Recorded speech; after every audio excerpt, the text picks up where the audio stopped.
সকাল না মনে হচ্ছিল রাতের এই আরেকটা ছায়া। শহরটা ঘুমিয়ে, রাস্তা ফাঁকা, আর আমি একা একা বের হব ইউনিভার্সিটির পথে। কুয়াশার ভেতর থেকে ঠান্ডা বাতাস ফিসফিসিয়ে বলে, ফিরে যা, ফিরে যা। তবুও অটোয় উঠে পড়লাম, অটোতে, মানে আমাদের টেসলা।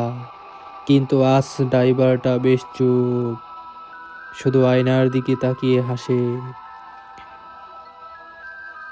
আমি প্রচণ্ড শীতে কাঁপছি, শরীরে একটাই শার্ট, তারপরও গায়ে কেন যেন হালকা গরম বাতাস লাগছিল, যেন কেউ পাশে বসে নিঃশ্বাস নিচ্ছে। হঠাৎই টেসলা একদম মাঝ রাস্তায় বন্ধ হয়ে গেল। চারদিকে নীরব। ড্রাইভার বলল, ভাই নামেন না, এখানে কেউ থাকে। তখনই কুয়াশার ভিতর থেকে দেখা গেল চীনের কিছু ছায়া। কাছে এলে বুঝলাম চীনের টেসলা মিস্ত্রি নাকি। তারা কথা বলছিল অচেনা ভাষায়, আর টেসলার বাড়ির ওপর ঠক ঠক শব্দ হচ্ছিল। মনে হচ্ছিল গাড়ি সারাই না, কিছু ডাকছে। হঠাৎ একজন আমার দিকে তাকিয়ে হাসলো, বলল না কিছু, তবু মাথায় ভেতর আওয়াজ শুনলাম, অ্যাডমিট কার্ড ভুলে যেও না। অবশেষে পৌঁছালাম ইউনাইটেড খাগান ইউনিভার্সিটিতে। গেটে ঢুকতেই হালকা শীত, নয় ঠান্ডা বরফের মতো বাতাস। পকেট থেকে অ্যাডমিট কার্ড তুললাম, কিন্তু আশ্চর্য, কেউ তো আগে হাত দিয়ে রেখেছে পকেটে। আমি তুললাম কবে? এক্সাম হলে ঢুকতেই মনে হলো সবাই আছে, তবুও কেউ নেই। কলম চালায় আর মনে হচ্ছে কেউ কানে কানে উত্তর বলছে।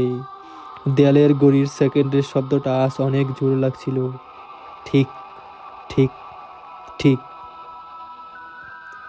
পরীক্ষা শেষ হলো। দরজা বের হতেই গিয়ে দেখলাম ঠিক সেই টেসলা মিস্ত্রির মতো একজন দাঁড়িয়ে।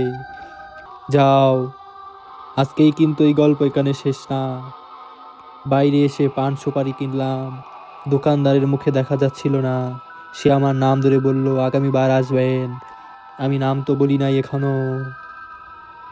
ফেরার পথে অটোতে বসে বুঝলাম আজ শুধু পরীক্ষা না, আরেকটা অদৃশ্য যাত্রাও হয়েছিল। যদিও ভিডিওটা দেখছেন, রাতে আয়নায় বেশিক্ষণ তাকাবেন না। কেউ যে পেছন থেকে তাকিয়ে আছে, আমি কিন্তু বলতে পারি না। আমি যাচ্ছি, আবার দেখা হবে, হয়তো সামনে, হয়তো ছায়ার ভেতর। আমার ভিডিওটি ভালো লাগলে অবশ্যই লাইক কমেন্ট শেয়ার করে পাশে থাকবেন, আর চ্যানেলটা অবশ্যই ফলো দিবেন। Bye bye.